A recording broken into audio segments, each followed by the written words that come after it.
Hi, I'm Chris Ye, the co-author of Blitzscaling, and I'm here with my co-author and old friend Reid Hoffman, the co-founder of LinkedIn and investor at Greylock Partners. Now Reid, it's the holiday season. Happy holidays! You too, and of course, all the people listening to us. Now this year, the holidays are remarkably unprecedented. In fact, they're probably some of the most stressful holidays any of us have ever felt. Yet something that is still true is that during these holidays, especially during these holidays, there's probably a lot of people out there who are feeling lonely. Some of the folks who are feeling lonely are probably entrepreneurs. We've talked about how entrepreneurship can be a very lonely journey at times. What do you think makes entrepreneurship such a lonely journey? Well, one of the things that people, I think, conflate is the loneliness of the CEO job with the loneliness of the entrepreneurial journey, the founders. And actually, in fact, they're both seriously lonely. There's a bunch of things you need to do in order to compensate for that and adapt and navigate it in healthy and good ways. But I actually think the entrepreneur's journey is even more lonely than the CEO's. The CEO tends to be hey, look, the buck stops here, all the decisions that kind of are how is the organization going to run? It's challenging to be a friend as well as a boss. It can be done, but it's also challenging because of the places where they cross into each other. Generally speaking, as CEO, you need to be the boss, not the friend, for the care and health and growth and sustaining and thriving of the organization. And that's all true for part of the reason why groups like YPO and CEO groups all get formed as part of this kind of the loneliness thing. Now, why is the founders one in particular more intense and more challenging? And I think part of the reason that is you're taking the entrepreneurial journey. The quote that I often use, throw yourself off a cliff, assemble an airplane on the way down. You're in a free fall position where you have gone out to persuade a bunch of people that this could be a very good journey to be on who've also thrown themselves off the cliff. This could be your family, and kind of close partners who are also, of course, very tangibly co-invested with you in this. It could be, obviously, your employees. It could be investors. It can be customers. All of these people are looking to you saying, hey, you said this is a good idea. You said this is going to work. So we're here with you. And actually, in fact, you can see it. You can visualize it. You're working really hard towards it. But these are always risky ventures. And so you have this entire kind of community, this entire network, this entire group of people who have jumped off the cliff. And, look, there may be a few people, co-founders especially, who are along that journey with you who say, look, I recognize this is I've jumped off the cliff and it's a risky journey and I'm doing this with you and I've done it in a risk-intelligent, risk-judgment way. But very often it's kind of like look, I'm doing this because you persuaded me that it was a really good idea. And we are all in this poker term, we tend to be much more resulters or results decisioning versus good decisioning, which is based on the results. So as things get stressful or you go through the valley shadow and there's things that aren't really working yet, which is, by the way, multiple years in the life of a startup, then all of a sudden it's like, well, wait a minute. Oh, shit, is this journey working? I'm on the right journey. And as a founder, you go, okay, I feel that responsibility. And what's more, it isn't just kind of hey, it's lonely, you don't have people to talk to. It's no, there's a whole community of people whose well-beings, whose hopes, whose fears are all wrapped up into this. And I believe that it will work. And I'm working so hard to make it so. But as I encounter my fears, as I encounter my doubts, as I encounter every rational person has indecision, uncertainty. And what do you do? Because you go talk to anyone, you say, oh, should I create fear as a contagion in my organization? Should I have people who have co-invested in this with me go, oh, whoa, wait, I thought we were on track. And so it's super hard in the case of the founders and the entrepreneurs, even in the co-founding circumstance, which of course is one of the reasons I like the co-founding circumstance, because at least the co-founders can frequently talk to each other about this. It sounds like you're describing some of the ways that entrepreneurs feel this loneliness, this tension, this stress. It sounds very personal, and you've been a founder before yourself. You founded SocialNet, and you founded LinkedIn. How was loneliness a part of your own entrepreneurial journey at these companies? Serious and real. One of the reasons why I'm now assiduously dieting to lose weight, I think I gained all my weight. I think I was one of those entrepreneurs to whom food is a drug, and you kind of go, ooh, I partially satiate my anxiety by eating strongly. Now, obviously, you tend to be also using the meals for recruiting and sales and everything else. So you're going out to 3 meals a day and all the rest, which doesn't help. But it's still kind of part of where you are. And that's, I think, my own path. And when you kind of started on the social net side, this was a never ever done this before. Who are the people who are really serious about this? What are our constituencies? We're going to be running into walls and making mistakes, and are we going to be tolerant of doing that together? And so a lot of the social net journey, involved tons and tons of cycles of trying to keep people in the boat. Because one of the things that people don't really realize that's a very valuable part of early hires and core employees and co-founders and all this is they say, look, the degree to which you help us all stay in the boat together is a very positive thing. The more that the founders or the key people have to persuade you to stay in the boat, that's distracting their time and cycles for it. So one of the things that I've come to realize intensely from the social net days, because there was a stack of people persuading to join, persuading to keep in the boat, that was taking just tons of cycles on, look, it's a startup journey, and the startup journey does involve risk, but here's the way we think we can play this risk, versus look, we know there's risk, and we think we have an intelligent play, and we're working really hard on refining it, and we're going to take this shot, and if it doesn't work, we'll take another shot as a way of doing it. And so I found at SocialNet all kinds of just super stressful, every day was kind of running into stressful circumstances. And, that affected, I think it was one of the reasons I broke up with my girlfriend at the time. And I think it was one of the things that compounded to all of these other things because of the difficulties of not even knowing what the next day's stresses would be relative to that.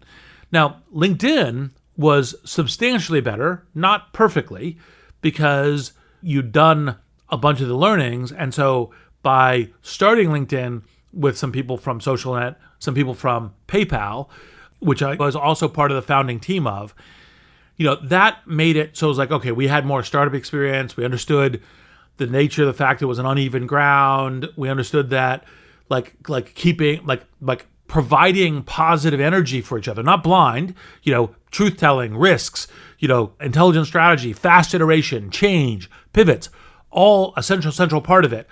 But that part of the way that you are good partners together in these early stage journeys is to say, hey, look, we know we're all jumped off this cliff together. We all know that this is super stressful, and we are trying to reinforce each other. Now, that's still at the case had places where I had key members of the team, even executives, kind of I won't name the individual because it's not worth doing in a thing like this, but one of my key executives, I was literally driving to the airport to go to a conference to try to help build the marketing position of LinkedIn, and a key executive goes, "Oh, I'm stressed. I'm out." And as I'm driving to the airport, and I'm like, "Okay, well, I'm not going to go get on that plane. I'm going to turn around. I'm coming over to your house. I'm going to talk to you about it." And that was a cost because, this individual couldn't manage their own stress in a way that other than calling me and saying, "Hey, I'm out." And so that was a cost of them being in the boat and them working versus, hey, we're helping each other go through this. And so LinkedIn, because we were more experienced crew, understood what more of the psychology was. And by the way, LinkedIn had similar kind of moments that were this is a good idea? Why did we think this was a good idea? Why did we think this is ever going to work? It's working with these other people. Why would it work for us? Just like literally 99% of startups, it always happens that way. There are these, Airbnb just went public. But this year, and Brian Chesky was talking about it as part of the post-IPO television, was oh God, COVID is destroying the entire travel industry. Are we dead?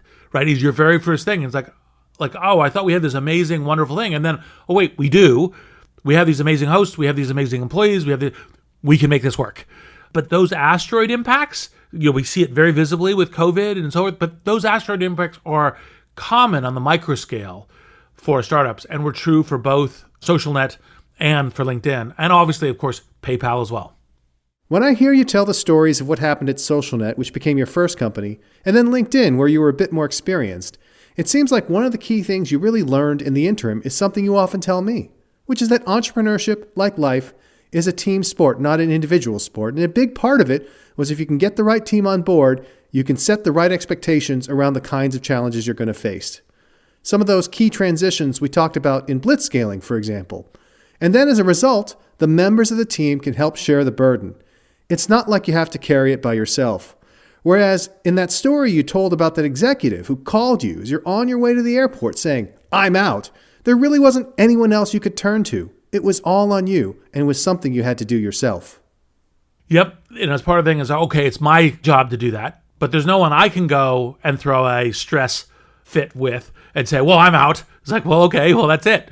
And so you have to be the absorber of all of that. And I think there's a set of things that entrepreneurs can do and a set of things that the network around them can do. The first thing is to kind of recognize is like, look, this is a risk game, right? It's not, frequently as human beings, we try to persuade ourselves, very risky or no risk at all. So like, you go driving down the highway, no risk.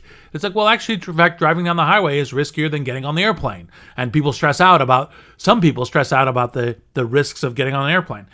There's always these risks. And startup, yes, higher risk in a number of circumstances, especially early stage startups, where it doesn't have the going concern that a going business does, which is, more revenue and customers than the cost and a default motion to stay alive and all the rest of the stuff. No.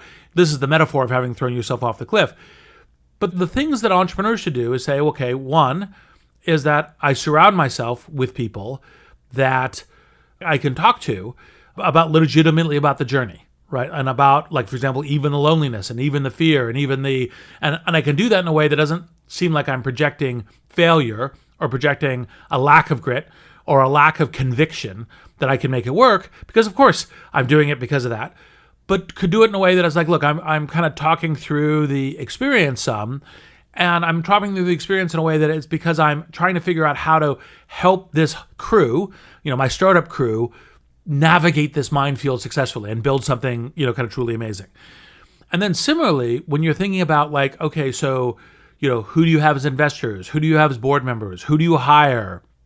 Is to actually treat as one of the significant things are you going to not just be helping with connections and expertise and knowledge and strategy and do this, not do that, and so forth, but are you going to fundamentally contribute also on the persistence, that grit, that deep-laid chutzpah that you have to go in and go do that, and you're going to help with that, right? Because that is actually, in fact, I think, kind of a super important thing to be, as an attribute in the early stage, to be adding in the mix. And none of that is to say blindness, right? As Daniel Levetsky said on a Master of Scale episode, is like, you need grit and wit. Part of his own entrepreneurial journey with Kind was grit and wit, and you need them both. And so it's not like just like, oh, I'm going to pound my way through the wall no matter what, and I'm optimistic no matter what. But it's like, look, we're playing forward, and we're playing forward to win. And so we're keeping that team spirit, right? That life is a team sport.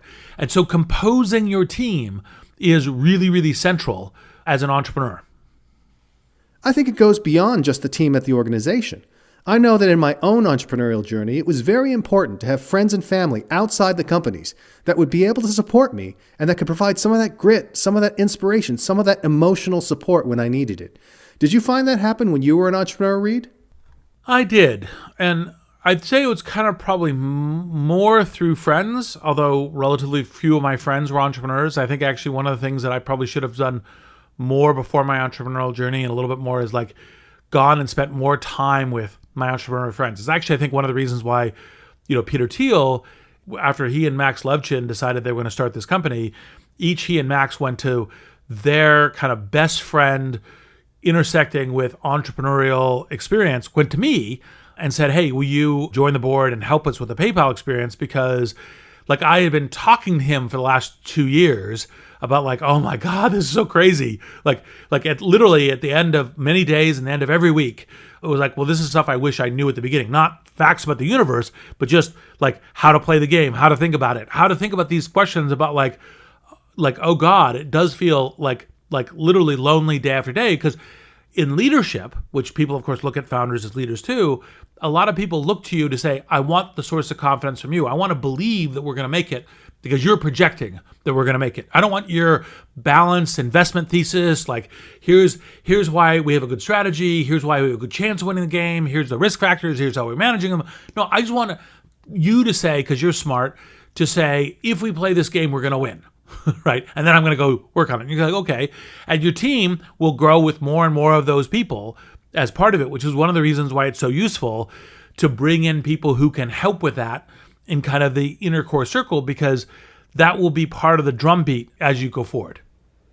And I think there's a very important and subtle point you made, which is the need to find people who have shared this kind of experience, right? You can get emotional support from people who have no idea what it's like to be an entrepreneur, but it can only go so far. My mom, who has a degree in library science, could have told me, don't worry, Chris, I know that if you continue to work on user engagement, you're going to find product market fit and succeed. But I wouldn't believe her, because I would say, what the heck do you know about it? So having people who had that experience seems like it was really helpful. Yeah, 100%. This is one of the reasons to join entrepreneurial communities, whether it's, organizations like Endeavor or, YPO or Entrepreneurship Organization.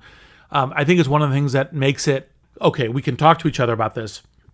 The classic thing that we say about entrepreneurship is you're going to let fires burn, because there's so many different fires that can kill you, and you try to put them all out at the same time, like hiring these 2 people, getting that customer done, getting that product development done. And you're like, okay, we're going to get all these things done at the same time. Usually you won't get any of them done well enough. And so you usually say, okay, I'm going to wait on dealing with that customer fire while I make sure that this, kind of building the organization stuff is working, and then I'm going to come back to that. Am I prioritizing the fires the right way? Am I right? This is the fire that if I get this one done first, I can turn around and do that, or am I misprioritizing? And talking to other people who have and content who have that expertise, who have a point of reflex knowledge, judgment, etc., that can add into your own decisioning, can be super helpful in that. Not just, of course, your parent who's like, oh, I believe in you because I love you, and I know that you're driven, and I know that you're learning, and I know that you desperately want to do this. So here, I'm just giving you my unconditional love and belief. And you're like, great, I'm glad that I feel appreciated, and I'm glad that I know that I have someone who loves me, even if I fail at this. That is support. That's helpful. But it doesn't help me go, okay, am I actually playing this game the right way? Am I driving the bus off a cliff, or am I managing the turn, avoiding the cliff? Exactly. If you're performing an emergency appendectomy on yourself, you don't need someone to say, I believe in you. You need somebody to say, listen, I'm a surgeon, here's what to do. Yes, exactly. Well, that's a great segue, because obviously, as entrepreneurs are feeling these feelings of loneliness this season, they have to figure out where they can turn, where they can get help. Now, one place, obviously, is mental health professionals. Of course, if you're feeling stressed, if you feel depression or anything like that, you should seek out professional help. That's very important, and people should definitely do that. But what are some of the other places that entrepreneurs can turn for help? What kind of content, what kind of inspiration can help them with this challenge? Both to elaborate the point you just made, which of course, we're both Californians, so it's like, hey, go see your therapist. And what's the joke about California? It's like, hey, my therapist will work it out with your therapist. The mental health professional is a very good thing, but we in California tend to be advanced in our thinking about that. But also, of course, it could be your priest or your rabbi or mentors. Think a lot about it's worth reaching out to the people, because, by the way, to some degree, you're giving them a gift of showing, I trust you. This is very difficult for me, and I trust you, and I think very highly of you, that you might be able to help me. And people tend to be responsive to that. So I think that's a good thing to identify who are the sources of wisdom, of strength, of perspective, and then to have them bring you in the mix.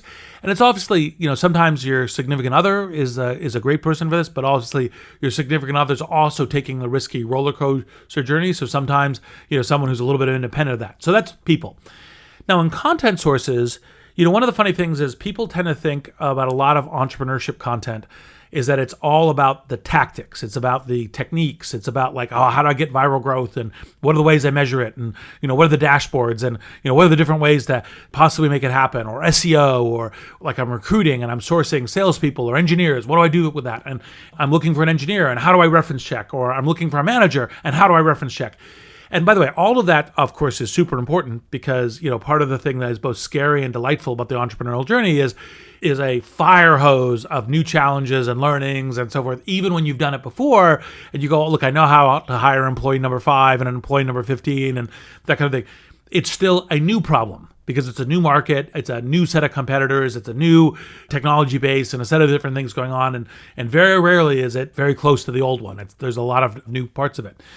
Now, that being said, this is one of the things I've come to appreciate with Masters of Scale and other areas of content, is that one of the functions of this content isn't just the tactics and the how-tos and the what it is, but also the emotional context of, right, other people also run this minefield, and while it's super scary and it's stressful and people don't succeed in getting through, people do get through, and I can emotionally connect with them. I think that one of the things, especially because of course, the podcasting format just like this, is that connectivity, that, oh, I hear a human voice. I hear a human voice talking about the kinds of challenges and problems that I am facing, and maintaining that energy of optimism, maintaining that it is doable, right? That yes, we can, that hope is rational, that this is a possible hero's journey, and that my success in it, while risky, is part of how I'm contributing to the world, and even as the effort goes, and that having that hope, burning within me is actually not stupid, but actually, in fact, noble, is actually, in fact, part of aspirational humanity. And so that is, I think, the kinds of content that are also a very useful part of the repertoire, not just the how-to, but the why and the kind of the spirituality of it and the conviction of, here we are trying to build the future together. That is one of the very powerful things about podcasts like this or Masters of Scale, which is that they are scalable. It would certainly be incredibly valuable for someone to be able to turn to you and ask for your help, like that executive did when he or she said, I'm out, and you were able to go in and counsel them. But obviously, you don't have time to do that for everyone.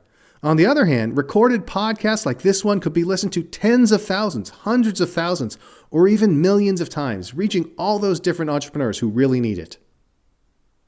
Yeah, one of the things that I think is an underdeployed role in Silicon Valley, and I've been trying to figure out how to increase it, because I think this is also helpful, is a little bit like our earlier discussion about mental health professionals. A lot of coaching is thought about as executive coaches, is one-on-one coaches. And one of the things that I thought was really excellent about Bill Campbell, and then the $1 Trillion Coach book that Eric Schmidt and others wrote about Bill, was that essentially, I actually think that one of the things we have learned some of, and I hope we're going to see a lot more of, is team coaches. Like, I could almost see that as part of, like, when you're forming a executive staff, of having a kind of like a little bit of a team coach who's kind of there with you, helping you guys, kind of navigate that. Because there's a reason why it's kind of a quasi-outsider, focusing on it. Now, obviously, as a company scales, as Google was doing, it made sense for Bill Campbell to be full-time there and do that.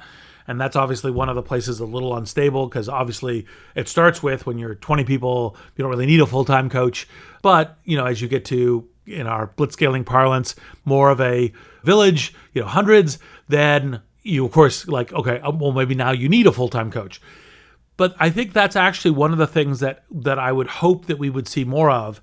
And the coach, doesn't only need to be rah-rah as much as, hey, I'm trying to help us all stay on the same page in communication, on the same page for what the vision is, on the same page for the frictions that evolve to, do we think each other are doing the exact right job? Are we maintaining trust and faith in each other?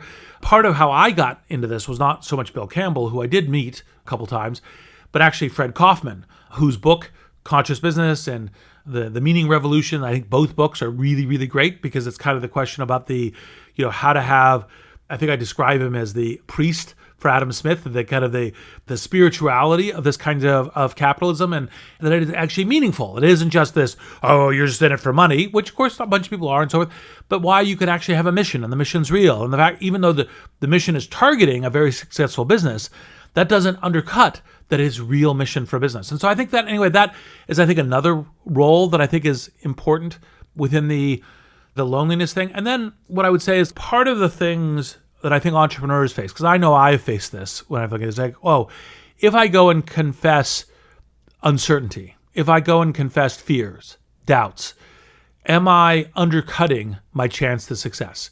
Because everyone says, persist, have grit, show your determination.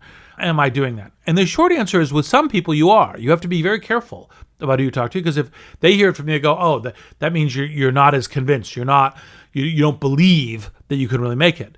But that's part of the seeking the right people, because you don't want people who are just saying, oh, there's no fear here, there's no risk here. But you also don't want people to go, oh my God, I totally agree with you, I'm abandoning the ship. Because you're like, no, I'm not talking to you about this because I disbelieve we can get there. I'm talking to you because I'm working through these things so that we can get there more strongly. We can navigate what the issues are. And I myself am a reasonable person who has eyes, who has ears, who can see the risks that we're trying to navigate and what we're trying to do. And I think that's a super important part. So I'd say to the entrepreneurs who are confronting this, very proactively build those trusted bridges with folks who go, okay, I'm on this journey with you and I'm trying to help you. And that doesn't mean I'm closed eyes. You come and say, oh, I'm totally fearful about this. Yeah, you should be fearful. That's a huge landmine right in front of you. Now, maybe you can navigate it, but fear is rational, right? And here we go. Well, in a year that has been so unprecedented and inconceivable, so full of turbulence, we could hardly ask for a better guide, a better member of our network than you to help us figure out what to do along the way. I think it's been very important that we could share many of these thoughts and lessons and learnings with the audience out there. With 2020 about to exit through the rearview mirror, are there any final thoughts you'd like to share with all those entrepreneurs out there? Well, obviously this year has been unprecedented in all kinds of ways. You've got not just the pandemic, but in California, the wildfires. You've got political fires all over the place, not just in the U.S., many countries. And it's been scary. It's been difficult. And, part of that loneliness and part of that fear, one of the things that I like to point out to leaders, founders are leaders, CEOs are leaders, executives are leaders, but also individuals are leaders in their organization and their communities, is that precisely when you are encountering these difficult times, stress, fear, doubt, suffering, that's the time where you can it also gives you a chance to show heroism. It gives you a chance to show, even in your own suffering. It's one of the things where I say, look, yes, I'm navigating, yes, I'm dealing with, the asteroid that has crushed so many small and medium businesses, SMBs throughout the US and other countries. Yes, I'm dealing with that. But let's look at how we can do this together, and let me be a leader in pulling our wagon train together. The best metaphor that I think of for entrepreneurship is pioneering. And too often people go, oh, pioneering, that's like individuals. Like you're a scout going Lewis and Clark across the Pacific Northwest. And you're like, no, I mean pioneering a lot more like Bob Putnam in Bowling Alone and his other excellent works, which is it's a wagon train, and helping form that wagon train and helping each other. There's this new book coming out, Mutualism, being mutualists about how we're helping each other and being the lead in helping set that up. Doesn't mean that everyone needs to follow you. It's, hey, let's link arms, let's link hands, and let's step forward into doing that. And one of the things that I love about entrepreneurs is that entrepreneurs are part of how the new industries get created, the new jobs get created. I mean, part of what we're going to need desperately in 2021 to recover from, this disastrous year is a whole bunch of entrepreneurship. And obviously one miracle that we'll be seeing is this miracle where vaccines used to take years to create because of the global networks, because of the collaboration across countries and science and data and ideas. We have multiple vaccines that have been created in months and are deployed and working in countries already. And so this is a miracle of modern times. And so, when you face fear, when you face doubt, that's precisely the time to say, this is a chance, this is a ability, an opportunity by which I can express leadership, I can express heroism. And so always remember that when you encounter it, as difficult it is. And then, of course, rely on your allies, rely on your friends, rely on your colleagues, rely on the people who are close to around you and your mentors and all the rest. And life is a team sport. So good luck. Well, I think that's a perfect note to thank all those heroes of 2020 who've helped demonstrate to all of us that we are not truly alone. Thank you so much, Reid. That concludes this episode of Gray Matter. You can subscribe to Gray Matter on soundcloud.com/greylock-partners. You can also find new episodes and blog posts on greylock.com. You can follow Greylock on Twitter @GreylockVC. I'm Chris Ye, and thank you for listening.